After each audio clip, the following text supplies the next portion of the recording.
Hello and welcome back to the Hazzabhajan YouTube channel. It is Harry here, and today it is time for the second installment of the I segment of my football alphabet series, where I go through a list of players and clubs whose names or surnames begin with a particular letter of the alphabet. And today it is the best players whose surnames begin with the letter I. If you like the concept of this series and want to see more but haven't seen all the episodes quite yet, there is a playlist link in the description down below, and it will also be linked on screen at the end of the video with all the Football Alphabet episodes that I have done to date stored in it. And whilst you are here, of course, please don't forget, hit the like button, subscribe to the channel if you haven't done so already, and if you're feeling extra generous, you can ring the little notification bell to get notified whenever I load a video straight away. But without any further ado, here is my Hall of Fame of 5 of the best players whose surnames begin with the letter I. Number 1. Andrés Iniesta. When I did the X video in this series, I started off the players segment with Xavi, so it's only right that I start off the I video with his teammates for so many years at both Barcelona and Spain.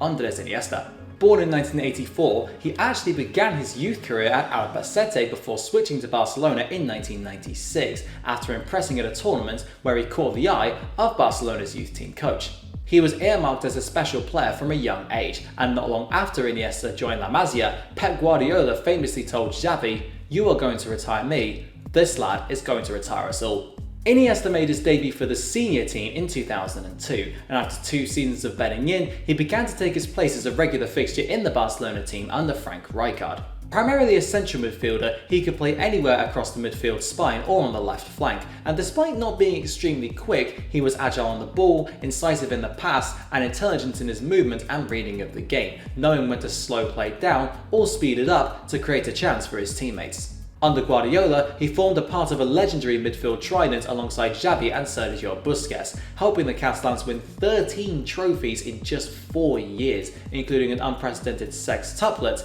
in 2009. To speak about Iniesta's entire career at Barcelona would probably require a book, never mind a 2-minute segment in a video, but to very briefly summarise, he made 674 appearances for the Catalans, scored 57 goals and picked up 30 winners' medals, including 9 in La Liga and 4 in the Champions League. He was equally as influential for Spain as he was at club level, winning the Man of the Match awards in the 2010 World Cup and Euro 2012 finals, and scoring the winner in the former, as Spain won both of those 2 tournaments as well as Euro 2008, with Iniesta often the star of the show. He eventually announced his international retirement and departure from Barcelona in 2018, moving to Japan to join Vissel Kobe, where he remains to this day. However, at the time of recording, Vissel are currently marooned at the foot of the J-League table on just 11 points, and you would think that if they were to get relegated, not only would it spell the end of a magnificent career for Iniesta, but it would also put a completely unnecessary blot on his CV.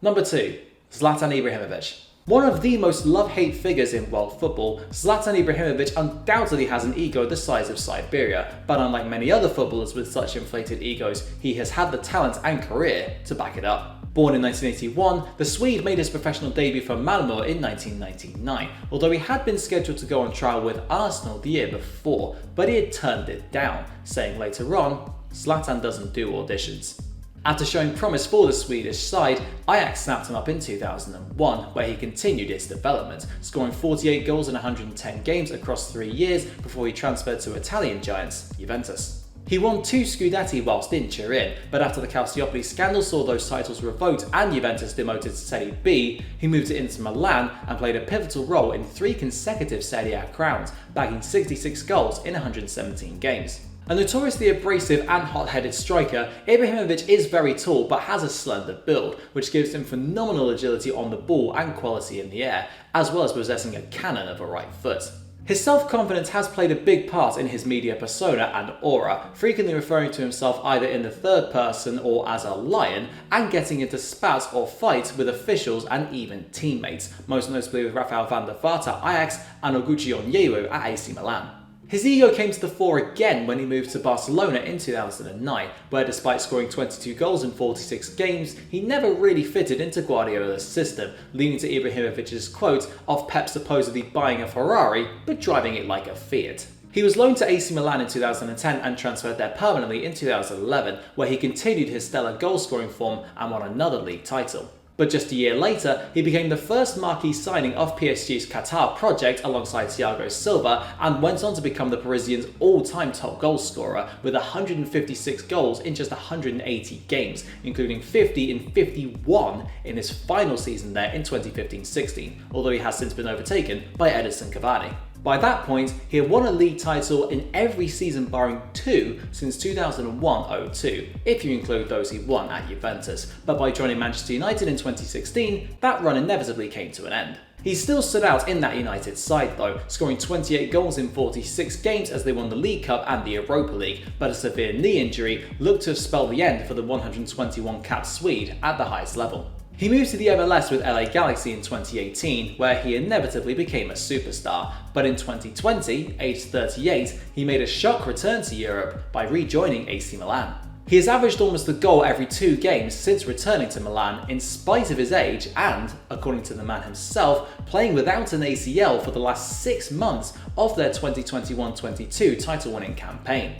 Maybe he is a lion after all. Number 3. Filippo Inzaghi. A man who is quoted as being born offside by Sir Alex Ferguson, Filippo Inzaghi was one of football's last true poachers, forging a successful career for himself despite playing in an era where strikers were starting to become more involved in the build-up play, something which Inzaghi didn't really do all that often. Born in 1973, he began his career at Piacenza, and after 2 loans away from the club, he played a pivotal role in their 1994-95 Serie B title and was sold to Parma that summer. Once there, he admittedly struggled, scoring just twice for the club, but upon a move to Atalanta in 1996, his career got back on track as he top scored in Serie A with 24 goals, and a transfer to Juventus swiftly followed. In Turin, he only lifted 1 Serie A title, but still hit 89 goals in 165 games across 4 years, although with David Trezeguet's arrival in 2001, Inzaghi was deemed surplus to requirements, and AC Milan were the ones to secure his signature. He spent the rest of his career there, winning 2 Serie A's and 2 Champions Leagues, including scoring both goals in Milan's 2-1 victory over Liverpool in the 2007 Champions League final,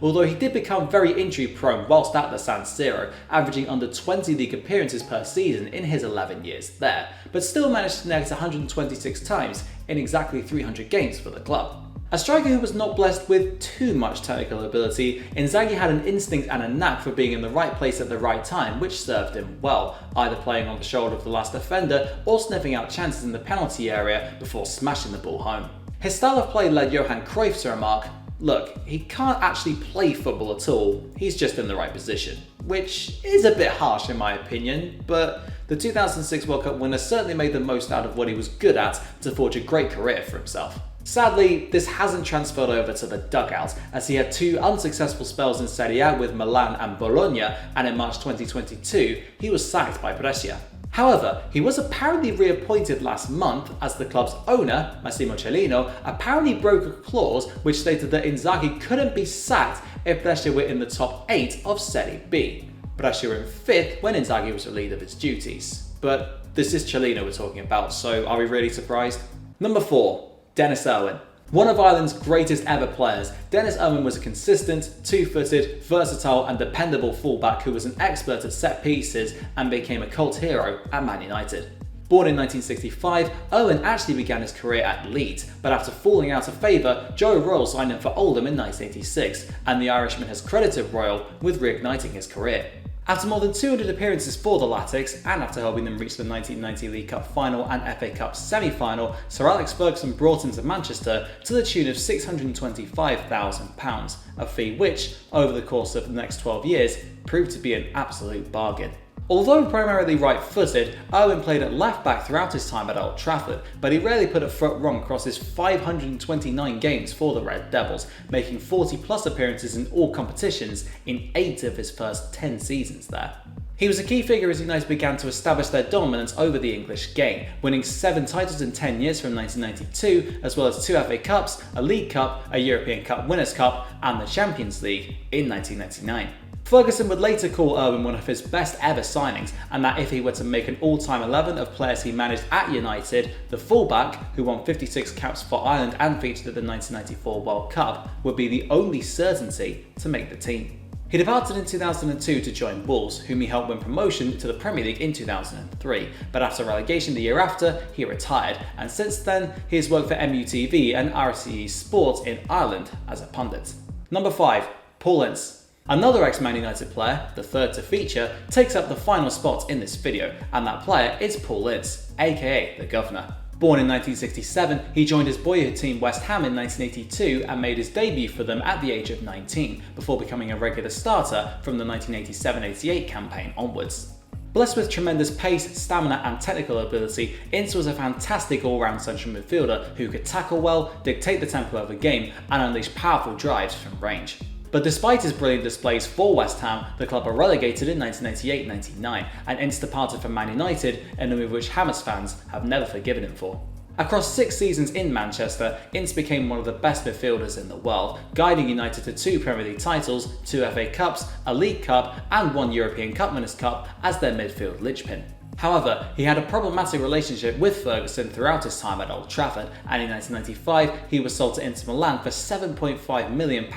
in a move which created uproar amongst United fans, but he failed to win anything at the San Siro in spite of some impressive displays. The 53-capped Englishman then joined Liverpool in 1997 in a move which made United fans now hate him, but after not really impressing at Anfield, he was transfer listed by Gerard Houllier and moved to Middlesbrough in 1999. After picking up 30 yellow cards across 3 seasons, he chose not to extend his contract at the Riverside, switching to Wolves on a free transfer in 2002, where he stayed for 4 years before basically retiring, barring minor stints at Swindon and Macclesfield. He moved into the dugout to take up a career in management, but a promotion with NK Dons in 2008 was followed up by a miserable 6-month spell in charge of Blackburn before failures at NK Dons for his second stint there, Notts County and Blackpool led him to spend 8 years out of management. However, Reading appointed him on an interim basis in February, and after guiding them to safety in the Championship, he became their permanent manager in May, and will look to restore his reputation with the Royals next season.